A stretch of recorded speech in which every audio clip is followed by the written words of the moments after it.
서울대 의대부터 먼저 말씀을 드리면 서울대는 사실은 서류 전형 100%라고 되어 있고 면접은 그냥 확인 절차에 불과하다라고 얘기를 하고 있긴 하지만 지금까지의 저희 쪽에서 합격한 학생들을 모두 보더라도 사실은 1차 면접 없이 합격한 친구들은 거의 없었습니다. 반면 성균관대 의대는 이제 삼성병원 때문에 굉장히 인기가 많은 곳이긴 한데 성균관대 의대에서 저희 쪽에서 이번에 2명이 다 합격을 했는데 여기는 1차 서류 전형을 하고 나서 면접을 봤었고 면접은 100% 인성 면접 위주로 진행이 됐습니다.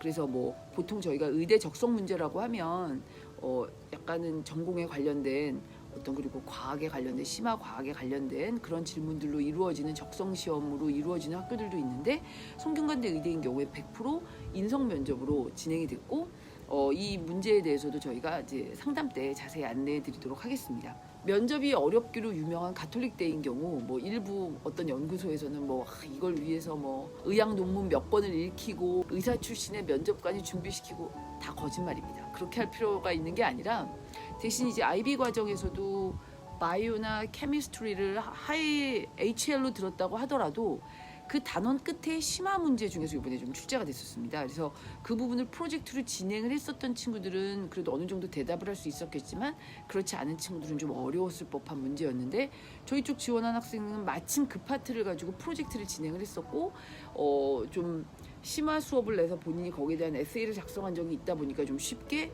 면접을 준비할 수 있었던 것 같습니다. 그래서 가톨릭대 의대는 인성 문제뿐만 아니라 적성 문제로도 면접이 진행이 됐고 최종 합격자를 발표했습니다. 한양대 의대인 경우도 1차 합격자 발표를 하고 그 1차 합격자를 통해서 면접이 이루어졌는데 이번 한양대 의대 1차 합격자였던 친구가 사실은 IB 파이널 점수가 되게 안 좋게 나왔었습니다. 프리딕트는 물론 굉장히 좋았던 친구긴 한데 그래서 이쪽에서 1차 합격을 낼 때 파이널 점수가 반영된 건지 반영이 됐다고 보기에는 그 친구의 파이널 점수가 너무 낮은 상태여서 아마 프리딕트로 제출했고 저희가 지원 기간에 파이널 점수가 나왔잖아요. 그래서 거기까지는 1차 합격 발표를 할 때 반영이 되지 않았던 게 아닌가. 그리고 여기서 이제 인성 면접 위주로 여기도 진행이 됐습니다. 가천대 의대인 경우에는 가천대 의대 1차 합격이 그렇게 어렵지 않았었습니다. 대신 면접 문제가 한국 학교라고 하는 곳을 다니는 친구들은 좀 대답하기 어려웠던 문제였던 것 같아요. 거기서 이제 생물 시간, 뭐 화학 시간에 다뤘던 문제는 거기까지는 아마 진행이 안 됐던 것 같고 해외에 있는 그냥 인터내셔널 스쿨을 다니면서 그쪽에서 바이오하고 케미스트리를 들었던 친구들은 충분히 대답할 수 있는 정도 수준의 면접 문제로 출제가 됐었습니다. 그다음에 가톨릭 관동대 의대는 1차 합격자 발표를 하고 나서 자기에 대한 소개를 PPT로 준비해서 거기서 이제 발표를 하고 발표를 하는 도중에 중간에 질문을 받을 수도 있고 발표가 끝난 다음에 그 본인에 대한 질문을 들을 수도 있는 방식으로 해서 그 개인 소개 자료를 만드는 것부터가 되게 중요한 그런 면접 준비였고 그게 끝나고 나면 그 1차 합격생들끼리 모여서 집단 토론을 하는 거였는데 이번에 6명이 1차 합격을 했었고 6명이 같이 토론을 해서 수업을 진행을 했었고 저희 쪽에서는 준비했던 친구 중에 제가 이제 마지막에 저하고 연락이 돼서 면접만 도와줬던 친구는 아깝게 좋은 결과를 얻지 못했고 저희 이제 다른 곳에서 사실 합격한 친구인데 이 친구는 거기서 뭐 좋은 결과가 있었습니다. 아까 가톨릭대도 마찬가지지만 지금 이 중에서 2차 면접이 제일 어려운 대학은 가톨릭대입니다. 하지만 뭐 다른 무슨 블로그나 연구소에서 막 얘기하는 것처럼 뭐 의학 논문 몇 권을 읽어야 되고 아닙니다. 그냥 학생 수준에서 HL 과목까지를 아주 심도 있게 공부를 했느냐 안 했느냐를 보는 정도지 뭐 의학 논문을 몇 권을 읽고 뭐 의사 출신 누가 뭐라고 아직 의사 출신 분 중에 이런 거 다 그렇게 진행하실 분도 없고 그리고 그렇게까지 준비하는 게 아니라 학생 수준에서 얼마나 바이오하고 케미스트리를 심도 있게 공부했는가 정도가 가톨릭대였다면 가톨릭 관동대는 어떤 의사의 인성 또는 뭐 앞으로 4차 산업혁명 시대의 어떤 변화될 의료 환경 이런 거에 대한 각자의 의견을 집단 토론 때 얘기하는 것 그것하고 그다음에 개인 PPT를 통해서 발표했던 개인 자료에 대한 추가 질문에 대해서 답변하는 거 이런 식으로 이루어졌었습니다. 보통 6개까지 다 지원을 하잖아요. 6개까지 지원을 하는데 저희 지원자들 중에 가장 많은 대학을 동시에 합격한 게 3개 대학을 동시에 합격한 친구고 나머지는 그냥 고루고루 하나씩 또 2개까지 합격한 친구도 있고 제일 많이 합격한 친구가 3개까지 합격을 한 친구였습니다. 그럼 제가 이제 이걸 준비하면서 개인적인 스펙을 다 공개할 수는 없지만 중요한 부분이 뭐였을까? 그리고 나중에 저한테 저희 연구소로 급하게 면접만이라도 좀 도와달라고 연락 왔던 그 높은 성적의 친구들은 왜 나머지 5개를 다 떨어졌을까를 제가 비교해 봤을 때는 자소서하고 학업계획서가 결정적인 영향을 미칩니다. 지금 의대를 쓰는 친구들은 성적 면에서는 어디 누구 하나한테 뒤지지 않을 정도의 성적입니다. 그 정도로 우수한 친구들이다 보니 자소서나 학업계획서는 그냥 뭐 형식적인 거지 뭐라고 좀 가볍게 생각했던 친구들이 많은 것 같습니다. 그래서 지금 다른 대학을 다 떨어지고 마지막에 면접을 준비했던 친구들의 제가 자소서하고 학업계획서를 다 받아봤을 때 사실 그 친구가 A, B, C, D, E라고 하는 5개 대학에 냈던, 아니 6개 대학에 냈던 자소서나 학업계획서를 다 가지고 이쪽 저쪽 학교를 다 바꿔서 내더라도 그 대학 의대를 지원하기 위해서 얼마나 자기 주도적으로 그 전공 심화 학습을 했고 자기가 전공하고자 하는 그 의지를 가지고 그 대학의 의과대학의 특성에 맞춰서 내가 어떤 전공을 하고자라고 학업계획을 세운 게 맞는지라는 부분에서 의문이 생기게 될 수밖에 없는 그런 자소서였다는 거죠.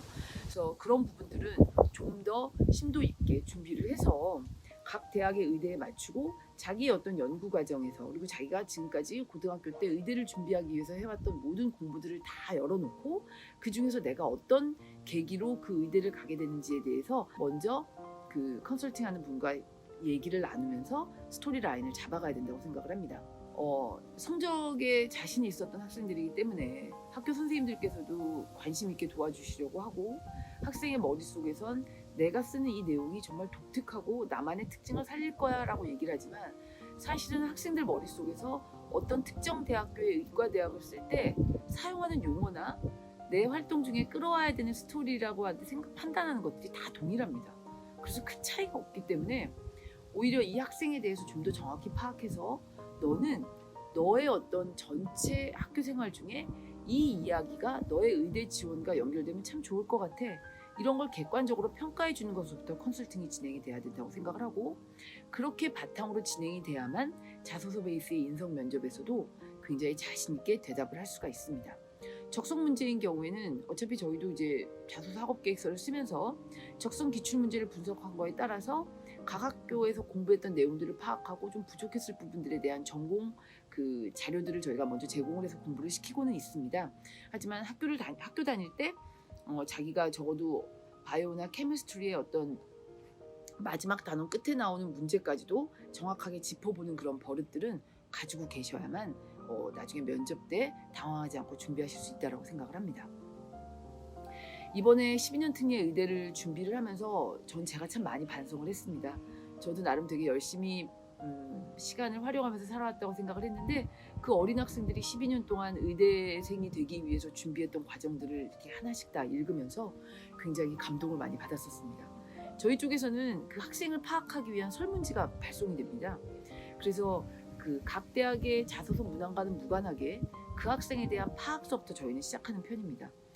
따라서 그 학생들이 제가 보낸 질문에 대해서 성심껏 본인의 이야기를 적어서 보내준 걸 제가 읽으면서 어떤 친구에 대해서 눈물을 흘리면서 감동을 받은 친구도 있고 또 어떤 친구의 글을 읽고서는 저 역시 그 친구가 읽었다는 책을 찾아 읽으면서 저 또한 어떤 큰 걸 배운 적도 많았고 그래서 이번 12년 특례 의대를 준비하면서 전 세계에 정말 똑똑한 친구들 그리고 이 친구는 12특이 아니고 국내에서 공부했었어도 의대생이 될 수밖에 없었겠구나 라고 생각하는 친구들이 다 합격을 했습니다. 그래서 저도 굉장히 많이 학생들을 통해서 배웠던 그런 기회가 됐었고 이걸 바탕으로 지금 현재 이제 12학년이 올라가서 또 내년 그 의대를 준비하는 친구들 그리고 이번에 자소서나 학업계획서부터 좀 문제가 있었거나 면접 준비 미비로 떨어졌었던 성적이 좋은 친구들의 어떤 그 재수를 도전하는 친구들까지 뭔가 이 영상으로 어느 정도 도움을 많이 받았으면 하는 생각입니다.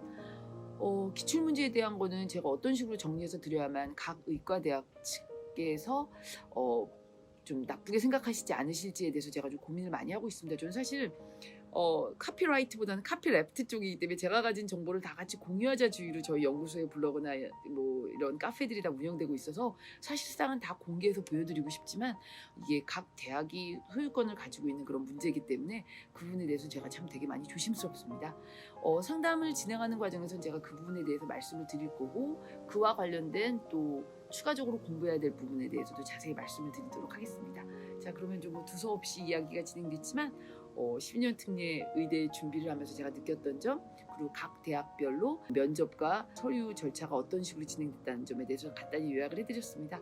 궁금하신 점은 저희 연구소 이메일로 본인이 지금 어떤 스펙이었고 어떻게 하고자 한다라는 걸 보내주시면서 메일을 보내주시면 저희가 상담 절차와 상담 신청서를 보내드리면서 또 자세하게 안내해 드리도록 하겠습니다. 감사합니다.